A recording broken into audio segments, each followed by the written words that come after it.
Preeya, I'm going to show you how I take the humble lentil to the next level.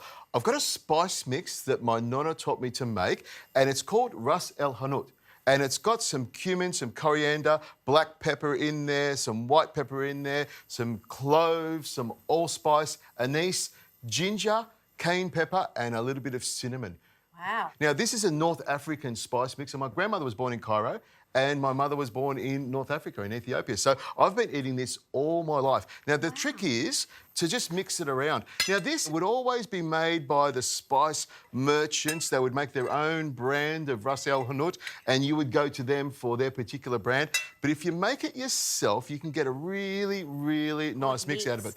Some people use the whole spice, and they grind it up themselves, but I just use the ground ones and you get a great flavour. I'll put about a tablespoon, maybe 2 tablespoons onto my veggies here before I pop them into the pot. Now, the eggplant there, you're doing exactly what I want. If you can peel that, and then we'll dice it up. Now, the pot is already nice and hot, so I just grab the celery, the leek and the carrot, and I'll just pop it straight into the pot. This will be really hot. And the reason I add the spice mix to the veggies is because I want all those flavours to come together. Now, it's really strong.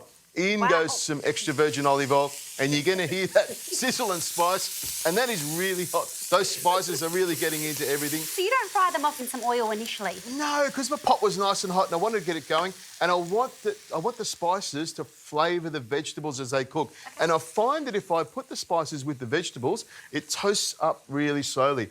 If your oil's too hot and you put the spices in there, you burn them straight away. Now, that's sweating off beautifully.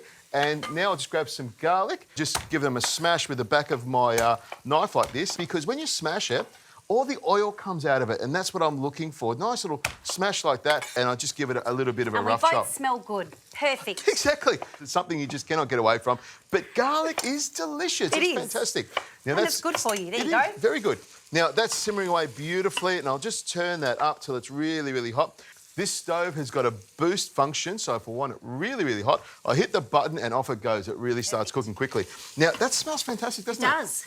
Now, a little thing that I add is a pinch of salt to get things going. Normally, when you're cooking legumes like lentils and those sorts of things, you would add the salt at the end. They say that adding the salt in the beginning makes them tough, but these lentils are red lentils. They cook really quickly, and I like the flavour that a little pinch of salt gives it at the start. Perfect. You like that? I love that both our lentil recipes are family linked. Exactly. Isn't that nice? We're sharing a bit of ourselves. And no one would ever think that I ate North African food growing up, but something I love dearly. Now, that's sweating off nicely, and I just let it go for a minute or so. But if you want to rush it, which I want to do, if I want to push it along nicely, you can just get going with adding everything else. The spices are cooked, the vegetables have sweated off nicely, and the eggplant will fall apart during the cooking process. So now I'll add some chopped tomatoes, which is delicious. And over there, you've got some raw tomatoes. If you can grab some of those and chop them up. And I'll also add some stock. You want lots of flavour in here, and that's why I use stock. If you don't use stock, it's okay. You can just have water. But by adding stock, you're just adding more and more flavour. 2 packets of this stock is about what I need. And if you can pass me those lentils over there, Preeya. So have you soaked these? What I've done is I've washed them. I don't soak them like you do because these are red lentils. They're really, really thin and they cook really quickly.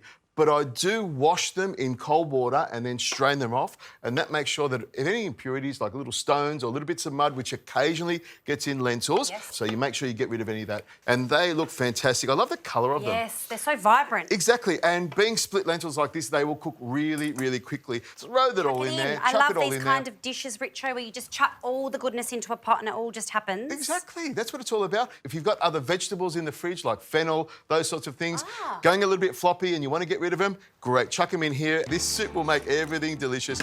Now, pop the lid on. I'll let it simmer away for about 30 minutes or so till everything's nicely cooked all the way through. I'll turn it down nice and gently. Hopefully, we'll have everything cleaned up here and we'll be ready to finish this off.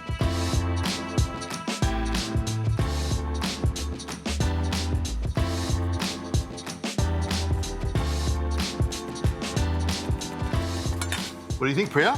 Yeah, lovely. I can really smell the spices in there. They've come through the whole room. Yeah, they have. They've gone everywhere. That is really strong. I love that. If you're not used to having lots of spice in your food, you could actually pull it back a little bit. Maybe put a little bit of garam masala in there. That's a great spice. Now, I've got parsley in there, chopped parsley. I love the freshness of parsley.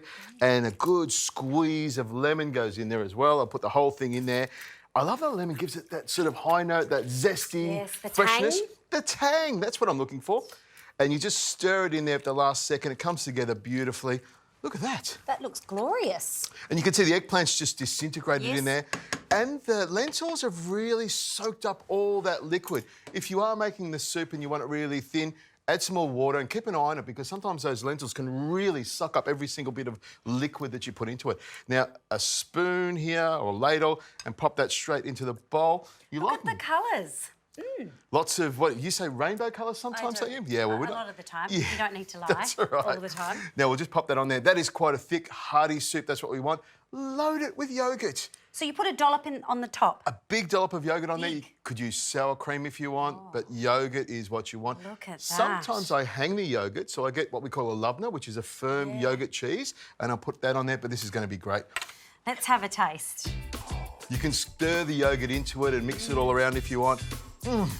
Wow, the flavours really come together. I love the lemon through there and the parsley. That is really quite a nutritious bowl of goodness. Lots of spice, lots of flavour, some nutrition, you call it? Yes, nutrition. That's what it's all about. And my Nonna's Ras El Hanout spice.